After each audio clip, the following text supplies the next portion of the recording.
Permekes merupakan Paskes tingkat 1 yang menjadi pintu gerbang pertama pelayanan kesehatan masyarakat.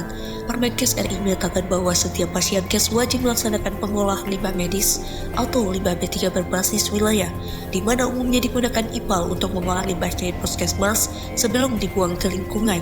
Tahun 2020 puskesmas di Indonesia mencapai 10.205 unit, dan Jawa Barat merupakan provinsi dengan puskesmas paling banyak, sehingga memiliki indeks kualitas air 42,73 poin dengan kategori waspada. Saat ini Kota Bandung memiliki 80 unit puskesmas, di mana 48 puskesmas tidak mempunyai IPAL dan hanya 32 puskesmas yang mempunyai IPAL. Dari 32 puskesmas tersebut, hanya 10 puskesmas yang IPAL-nya berfungsi dengan baik. 22 puskesmas lainnya memiliki IPAL dengan kondisi rusak ringan dan rusak berat atau tidak berfungsi. Pengolahan limbah cair medis puskesmas yang tidak benar dapat menjadi mata rantai penyebaran penyakit menular bagi petugas, pasien maupun masyarakat sekitar. Selain itu juga dapat menurunkan kualitas lingkungan hidup dan menjadi pencemaran ekosistem daratan di lingkungan sekitar puskesmas. Sebagai solusi dari permasalahan tersebut, kami mempersembahkan Plastometer Purificator merupakan inovasi daur ulang limbah cair medis puskesmas. Plastometer Purificator terdiri dari 3 rangkaian unit, yaitu elektrokoagulator, filtrasi mangan, dan plasma activated water. Unit pertama, elektrokoagulator, diaktifkan menggunakan power supply. Limbah cair menuju elektrokoagulator dan diberi perlakuan elektrokoagulan sehingga membentuk koagulan berupa gumpalan. Gumpalan ini disebabkan oleh plat katode yang bermuatan positif dan negatif sehingga memisahkan antara zat padat, kontaminan, dan residu lainnya dengan air. Air yang telah diberi perlakuan elektrokoagulan kemudian menuju unit filtrasi pasir mangan. Pada unit ini terjadi pemisahan kandungan logam pada limbah cair.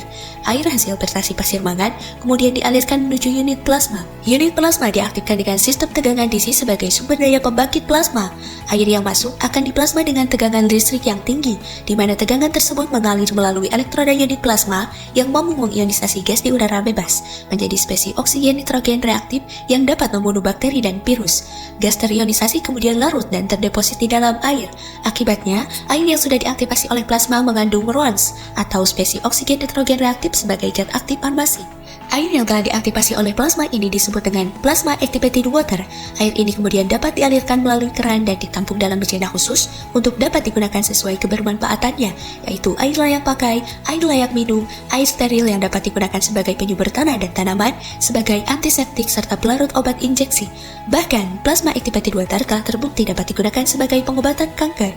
Plastometer Purificator memiliki beberapa keunggulan, diantaranya mudah dibuat dan efisien perawatannya karena menggunakan material stainless steel, baja berlapis tembaga, dan kaca yang bersifat anti karat sehingga dapat digunakan dalam jangka waktu panjang. Konsep ini juga tidak membutuhkan biaya dan ruang yang besar dalam pembuatan dan penyimpanannya. Selain itu, konsep ini mengangkat konsep daur ulang limbah. Kami berharap dengan adanya inovasi ini, seluruh puskesmas dapat memiliki pengolahan limbah cair yang efektif dan efisien. Untuk prospek jangka panjang, Plastometer dapat diterapkan di sekolah atau perguruan tinggi kesehatan atau eksakta, laboratorium analisis, rumah sakit, dan sektor lain yang menghasilkan limbah cair B3. Menjawab permasalahan selama ini terkait IPAL di puskesmas. Dengan adanya keterbatasan lahan, keterbatasan anggaran, maka dengan ada alat ini jadi lebih dimungkinkan ya, tiap puskesmas bisa memiliki pengolahan air limbah gitu ya, yang sesuai standar. Plastometer merupakan upaya untuk memenuhi tujuan Sustainable Development Goals dalam pencapaian kehidupan yang sehat dan sejahtera, menyediakan air bersih dan sanitasi yang layak, serta ikut mengatasi pencemaran pada ekosistem darat.